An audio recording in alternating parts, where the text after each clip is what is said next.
Niining panahon nga ang putling ebanghelyo gihagis sa mga hiwi nga pagtulunan. Kinahanglan mo barug ang mga tinunan ni Kristo sa pagpakigbisog sa paglaban sa pagtuo, nga magkausa ug alang sa tanang panahong gihatag sa Dios ngadto sa iyang katawan. Maoy hinungdan nga namugna kining tulumanon ang putling ebanghelyo. 30 minutos nga pagsabwag sa tinuod nga ebanghelyo. Kauban ni Pastor Jeremias Hangad, ang putling ebanghelyo. Tulumanon nga gihatod kaninyo sa Herald of Grace Radio Ministries Philippines. Ang putling ebanghelyo. Ang putling ebanghelyo.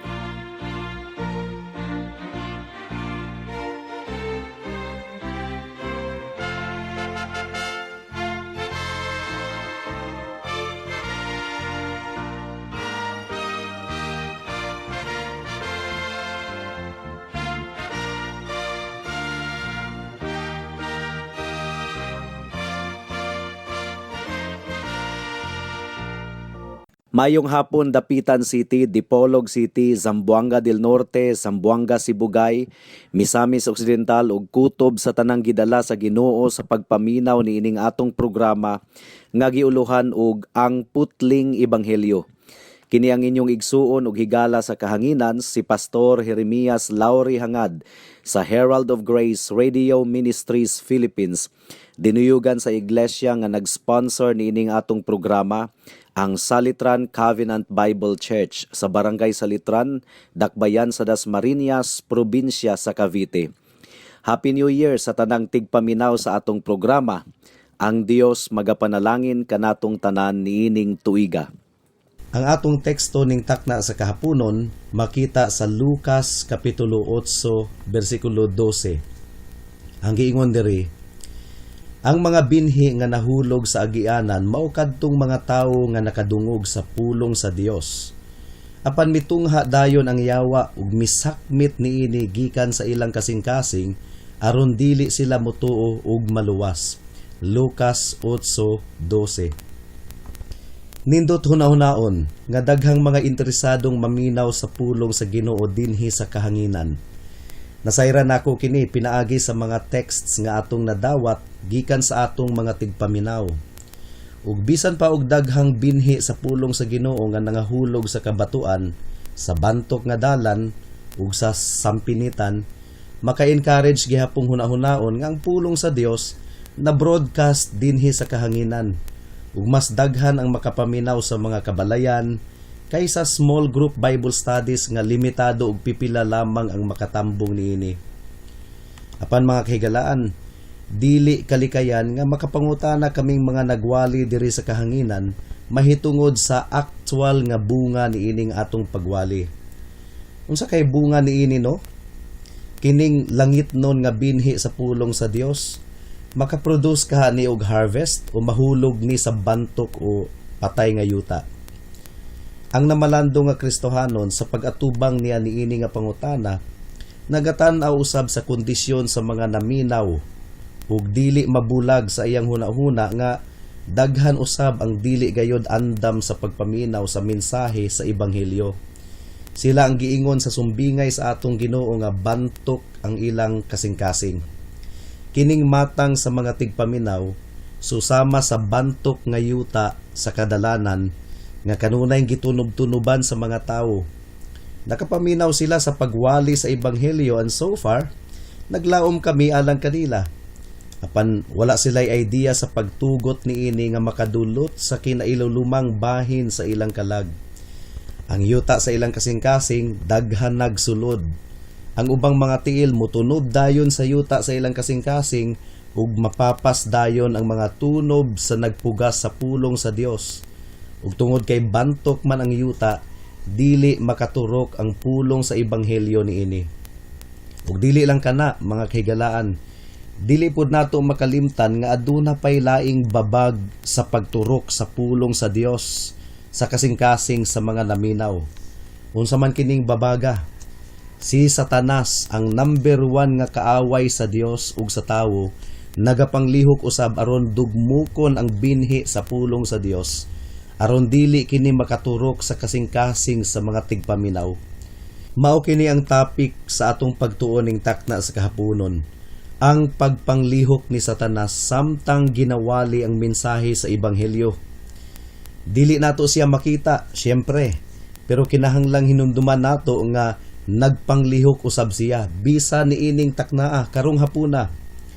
Atong tun-an karon ang iyang mga pagpanglihok aron dili kita magpabiling ignorante sa iyang mga pamaagi. Ang atong balaang Dios nagatudlo kanato pinaagi niining atong teksto sa tulo ka butang mahitungod sa pagpanglihok ni Satanas. Una, ang punctuality ni Satanas o ang pagkasayo o pagkaabtik mulihok ni Satanas. Mao kini ang giingon sa atong teksto nga ug diha dayon moabot si Satanas ug kawaton ang pulong sa Dios sa ilang kasing-kasing. Ikaduha, ang gahom ni Satanas nga gipakita sa atong teksto sa iyang abilidad sa pag-ilog o pagsakmit sa pulong sa Ginoo sa kasing-kasing sa mga naminaw. Ug ikatulo, ang tumong ni Satanas. Ug klaro kaayo sa atong teksto nga ang tumong ni Satanas mao ang pagpugong nga dili sila mutuo ug musalig sa Dios aron dili sila maluwas. So niining takna, samtang ginabatbat ang pulong sa Dios diri sa kahanginan, kinahanglan nga atong hinumduman nga nagpanglihok si Satanas karon aron pugngan nga makaturok ang pulong sa Dios sa kasing-kasing sa mga naminaw karon. Mao nga pagbantay higala, ayaw itugot nga magmalampuson si Satanas sa imong kasing-kasing. So mudangat na kita sa unang punto. Una, tan-awo nato ang punctuality o pagkasayo ni Satanas o pagkaabtik nga mulihok ni Satanas. Sa wala na ilangan-langan, pagkahulog mismo sa liso sa pulong sa Ginoo sa bantok nga yuta, mitugpadayon ang mga langgam o gipangtuka ang mga liso. Wala ninyo mabantay. Ang giingon sa atong teksto, diha dayon mitungha ang yawa ug misakmit sa pulong sa Dios gikan sa ilang kasing-kasing aron dili sila motuo ug maluwas. Lucas 8:12. Si Marcos sa iyang pag-record niining sumbingaya miingon nga si Satanas abtik nga mitungha dayon. Kung aduna may langanan, dili na si Satanas. Si Satanas mura og mga vultures o langgam nga buwitre nga naa sa disyerto. Kung duna gani camel nga mamatay sa disyerto, matingala ka. Mutungha dayon ang mga langgam nga buwitre aron kanon ang mga patay nga lawas sa camel. So makapangutana ka, asa man ni sila gikan? Kaabtik bang mitungha nga wala pa man ni sila ganina? Bisan pa sa layong pananaw. Siguro abtik yun kaayong makatimaho ning mga vultures kung dunay mamatay nga camel. Mga kahigalaan, ingon niini si Satanas. Dili siya maglangan-langan. Sakmiton dayon niya ang pulong sa Dios nga napugas sa bantok nga kasing-kasing, sa gahi nga kasing-kasing. Nasayod si Satanas nga kung mataod-taoran pa, makahigayon ang tao sa pagpamalandong sa pulong sa Ginoo, ug ang pagpamalandong magdangat ngadto sa paghinulsol ug pagtuo kang Hesus. Mao nga magdali-dali gayud si Satanas og tungha ug sakmit sa pulong sa Dios nga napugas sa kasing-kasing sa tawo. Aron dili na makapamalandong ang tawo mahitungod sa mensahe sa ebanghelyo nga iyang napaminawan. Kung ang ebanghelyo mura og nakatandog sa mga naminaw ug jutay na lang kulang, mura og mudulot na kini sa ilang kasing-kasing, magdali-dali dayon si Satanas og sakmit sa pulong sa Dios gikan sa ilang kasing-kasing. Kung malangan pa siya og gamay, basin og dili na niya mapugngan ang kaluwasan sa mga naminaw. O kung ingon ana lang pud unta kaabtik ang mga sulugoon sa Ginoo no, sa pagsabwag sa pulong sa Dios sa kasing-kasing sa mga katawhan. Sa walay pagduda, naapoy mga panahon nga moderetso si Satanas og pagpanglihok sa huna-huna sa mga tawo. Diba? Personal man niyang gihunghong kang Judas nga iyang budhian og ibaligya si Jesus. Ug daghan pa kaayong mga hunghong si Satanas sa huna-huna sa mga tawo, sama sa mga anay nga kanunay nagkutkot sa haligi sa mga balay ang yawa pod kanunay naghilo sa hunahuna sa mga tao. Tungod kay si Satanas, malisyoso man kaayo, dili siya makaantos kung adunay limpyo ug balaan nga hunahuna nga makapanalangin sa kasing-kasing sa mga katawhan. Mga pagbugal-bugal, mga hugaw ug laway nga imahinasyon, lawom nga pagduda ug pagkadili matinuuhon o mga kakawangan nga mga butang, mao kini ang mga paboritong bomba ni Satanas aron masakmit ang pulong sa Dios gikan sa kasing-kasing sa mga tao. Ang iyang tumong mga kahigalaan, maulang gayod ang pagdistract sa hunahuna sa mga tao gikan sa mensahe sa ebanghelyo aron mapugngan ang pagtandog niini sa konsensya ug kasing-kasing sa mga katawhan. Ug tungod kay si Satanas dili man present sa tanang dapit, nagpanglihok siya sa iyang daotang mga laraw pinaagi sa iyang mga sulugoon. Ang pasabot niini, kung naa sa Pilipinas si Satanas, wala siya sa Amerika. So nagsugo siya sa iyang mga demonyo aron molihok sama sa mga langgam nga mutuka sa liso sa pulong sa Dios. Ug kining mga demonyo ni Satanas nagpanglihok usab pinaagi sa mga daotang tawo nga ilang gigamit ingon nga ilang mga instrumento. Ug mga kahigalaan, bright pud kaayo ni si Satanas oy. Ug ang iyang mga demonyo naniguwang na kaayo. Kini si Satanas ug ang iyang mga demonyo naniguwang na kaayo ni sila sa pagpanintal sa mga tawo sa pagpakasala batok sa Dios. Ilabi na si Satanas, tiguwang na gyud ni kaayo si Satanas. Sukad pa sa Garden of Eden hangtod karon, expert na kaayo ni si Satanas. Kining halas, kining maong bitin, expert na kaayo sa pagpanintal. Pwede niyang gamiton bisan pa ang ordinaryong mga butang sama sa pusporo, bunglay, sundang, TV, Facebook, YouTube, Twitter ug uban pa aron matintal ang mga tao sa pagpakasala ug aron masakmit ang liso sa pulong sa Dios nga nasabwag sa ilang kasing-kasing. For example, maayo kayo muwali ang usa ka pastor, maayong mupasabot sa pulong sa Ginoo. Apan aduna siya ay mga manners sa nilihukan o tono sa inistoryahan o sa hitsura niya nga pwedeng gamito ni Satanas aron matabunan ang mensahe sa ebanghelyo ug adto na mag-focus ang mga tao sa unusual manners sa pastor. Example, maayong muwali ang pastor pero murag mudako o musulot ang iyang mga mata kung muistorya siya. So wala na. Didto na nag-focus ang mga tao sa mga mata sa pastor nga murag musiga kung muistorya siya or samtang nagwali siya. Na-divert na ni Satanas ug sa iyang mga demonyo ang atensyon sa mga tao, nasakmit na ang pulong sa Dios gikan sa ilang kasing-kasing. Or kung climax na unta sa mensahe nga kanang tulisukon na gayud unta sa pulong sa Dios ang konsensya sa mga tao, naay puya nga bata nga mukalit lang og tiyabaw, o naay iro nga mukalit lang og paghot, o cellphone nga mukalit lang og ring, o piniritong bulad sa silingang balay sa simbahan nga mukalit lang og pangalisbo, o di ba kalit lang nimong mahinumduman ang payong nimo nga nahabilin sa opisina. Kining mga butanga mga kahigalaan pwedeng gamito ni Satanas ingon nga mga buwitre nga langgam aron sakmiton ang pulong sa Dios gikan sa kasing-kasing sa mga tao. So pagbantay kamo mga kahigalaan, bright kaayo ni si Satanas.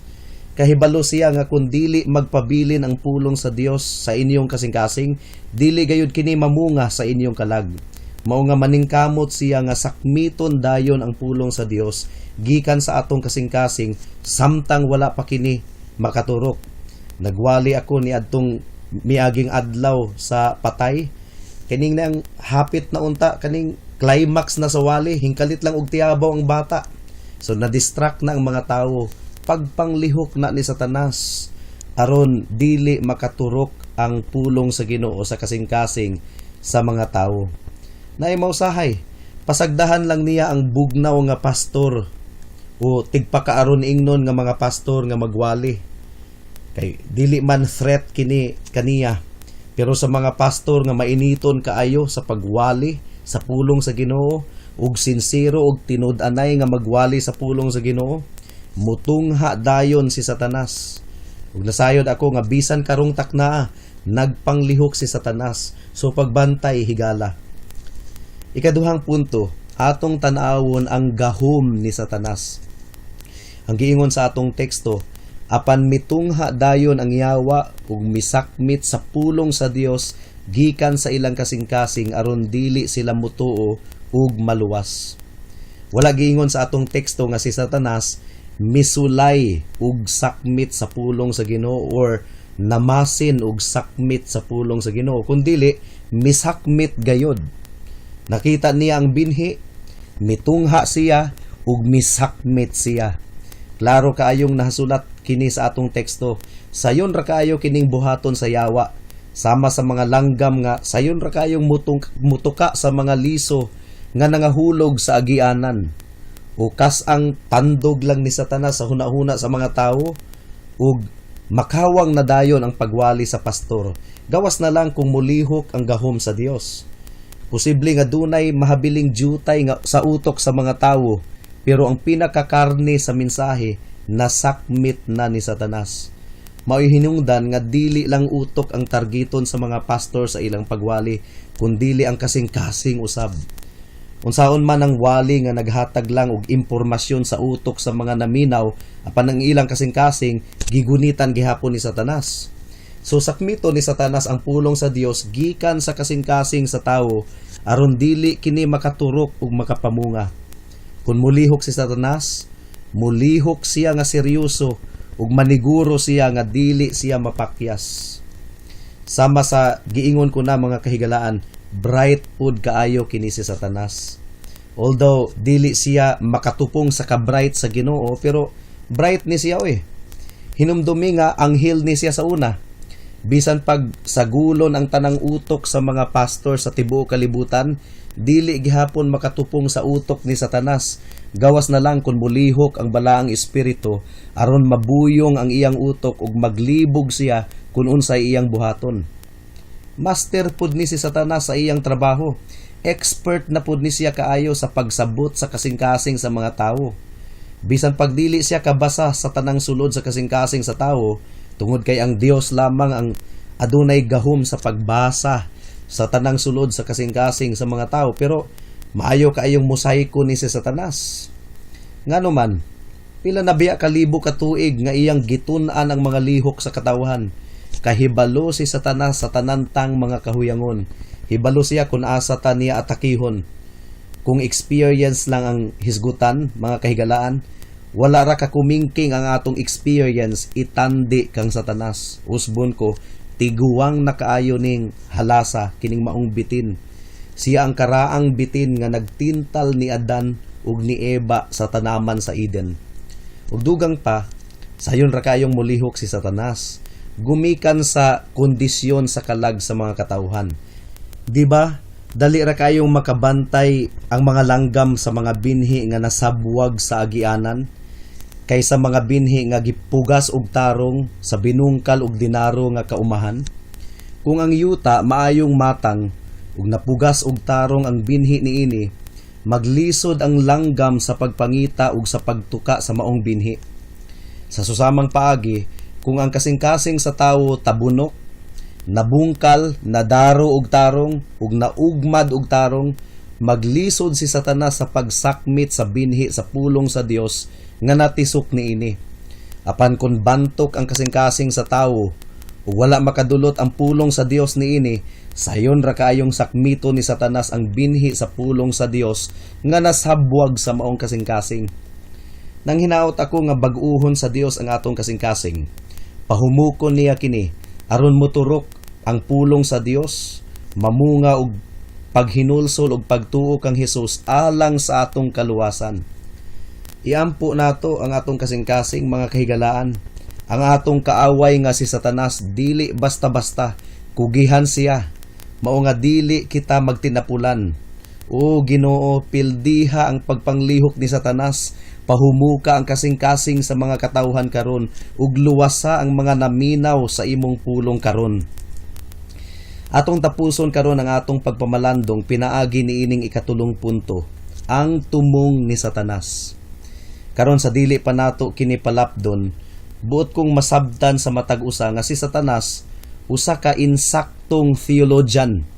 Maayo kayo kini nga theologian. Ang buot pasabot niining pulo nga theologian, mga kahigalaan, sila ang mga nagtuon sa Biblia ug nakasabot sa insaktong doktrina sa Biblia. Karon si Satanas dili nato pwedeng kaminusan siya sa iyang pagka-theologian tungod kay kahibalo gayud kaayo siya sa insaktong mga doktrina sa Biblia. Una, nakasabot siya nga ang kaluwasan pinaagi lamang sa pagtuo sa atong Ginoong Hesukristo. Ug mo'y hinungdan nga nahadlok gayud kaayo siya nga ang mga tawo mutuo kang Hesus ug maluwas. Nakasabot si Satanas nga ang pinakaunod sa ebanghelyo pwedeng masummarize sa pipila lamang kapulong. Kining pulong nga believe in Jesus and you shall be saved. Ug gidumtan kaayo ni Satanas ang ebanghelyo, mao nga kinahanglan natong higugmaon ang ebanghelyo. Gikahadlukan kaayo ni Satanas ang mga tawo nga mutuo ug musalig kang Hesus.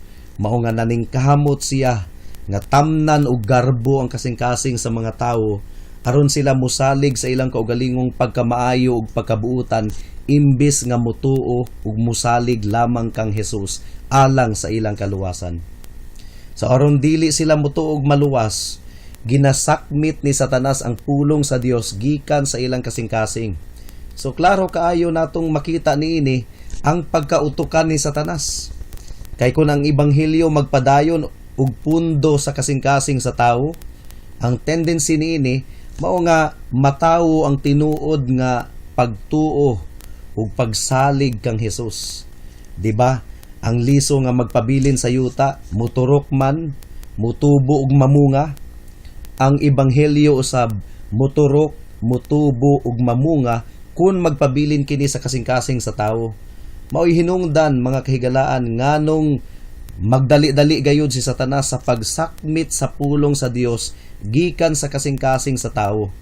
Ang pulong sa Dios mao ang espada sa balaang espiritu. Ug ang yawa dili ganahan nga magpundo kini sa kasing-kasing sa tawo kay nahadlok man siya nga samaran niini ang kasing-kasing sa tawo, unya maghinulsol sa iyang mga sala ug mudangop kang Hesus alang sa kaluwasan. Gikahadlukan gayud kaayo kini ni Satanas kung ang kamatuoran makaimpluwensya sa konsensya sa mga tawo. Mao nga pugngan gayud ni Satanas ang pagwali o di ba kaha ang pag-focus sa pagpaminaw sa pagwali sa ebanghelyo. Pugngan usab ni Satanas ang personal nga pagpamalandong sa pulong sa Dios. Maayo nga theologian ni si Satanas oy. Nakasabot siya kaayo sa giingon sa Romans chapter 10 verse 17 nga ang pagtuo nagikan sa pagpaminaw ug ang pagpaminaw pinaagi sa pulong sa Dios. Faith comes by hearing and hearing by the word of God. Nakasabot si Satanas niini. So in order to prevent faith, Satan prevents the word of God from penetrating in the hearts of people. So unsa may konklusyon nato niini, mga kahigalaan? Magpapildi bata ni Satanas? Oh no. Mao hinungdan nganong naningkamot gayud kita sa pagwali sa ebanghelyo diri sa kahanginan. Hinaot nga maningkamot usab kamo sa pagpaminaw aron dili magmadaugon si Satanas. Klaro kaayo nga nagdumot si Satanas sa pulong sa Dios. Mao nga higugmaon nato kini ug isabwag nato kini sa tanang dapit. Kamong mga tigpaminaw karon, posible nga kanunay na kamong nakadungog sa pagwali sa ebanghelyo. Wala ba makawang ang inyong pagpaminaw? Kung nahimong kawang ang inyong pagpaminaw, hinumdumi nga si Satanas ang naa sa likod ni ining nganong nahimo kining kawang. Hadlo kayong hunahunaon no. Pila nakahakahigayon nga gitugutan nato nga magmalampuson si Satanas sa atong kinabuhi. Hinumdumi, mga kahigalaan, dili gayud gusto si Satanas nga makaturok ang pulong sa Dios sa imong kasing-kasing. Unsa man, itugot nimo nga magmalampuson siya sa iyang tumong.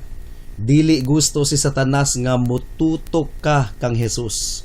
Mao nga iyang driban ang imong hunahuna ug kasing-kasing nga musalig sa ubang mga butang sa mga santo ug sa mga eskapularyo, imbis nga musalig lamang ikaw sa dugo ni Jesus nga giula didto sa krus aron mahugasan ang imong mga sala. Wala ka ba mahadlok higala? Imbis nga ang balaang espiritu ang magpuyo sa imong kasing-kasing, ang hari sa kangit-ngit naman hinuon ang naglingkod sa trono sa imong kasing-kasing. Wala ka ba makuyawan niini higala? Hinaot nga itugot sa Dios nga makabaton ka og kahadlok sa imong kasing-kasing. Kahadlok nga si Satanas di ay ang nagsakmit sa pulong sa Dios gikan sa imong kasing-kasing aron dili ikaw motuo kang Hesus ug maluwas. Nagtinguha ba ikaw nga mabago? Hinaot nga ang balaang espiritu magpahumok sa imong kasing-kasing ug maghimo niining susama sa tabunok nga yuta aron ang ebanghelyo sa grasya sa kaluwasan pinaagi kang Hesukristo lamang moturok, motubo ug mamunga sa imong kinabuhi.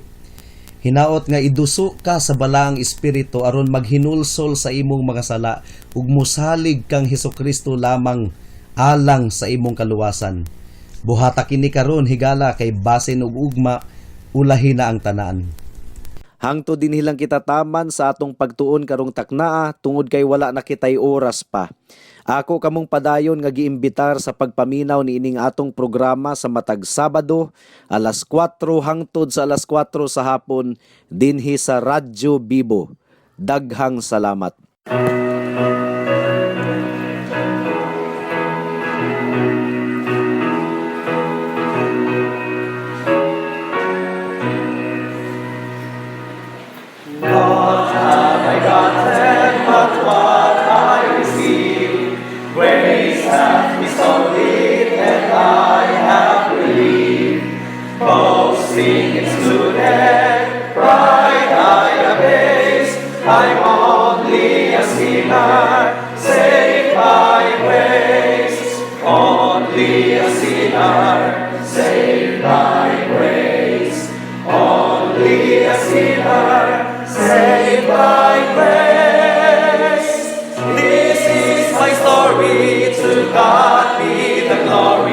I'm only a sinner, saved by grace.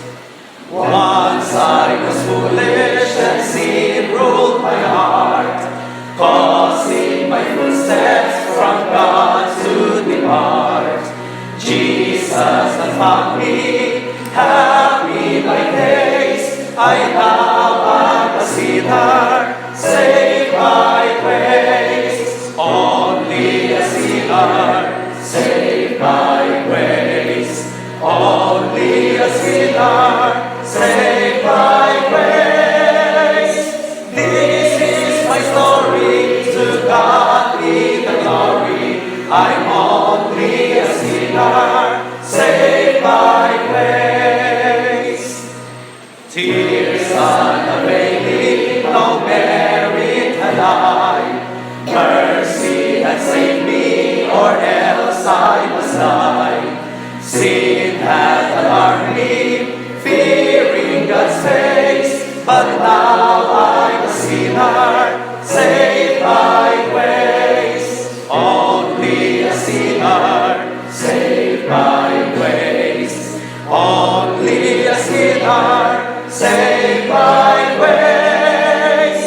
This is my story, to God be the glory. I'm only a sinner, saved by grace. Suffer a sinner whose heart overflows, loving his Savior to tell what he knows. Once more to tell it, would I embrace? I now am a sinner, saved by grace. Only a sinner, saved by grace. Only a sinner, saved by grace. This is my story, to God be the glory. I'm only a sinner, saved by grace.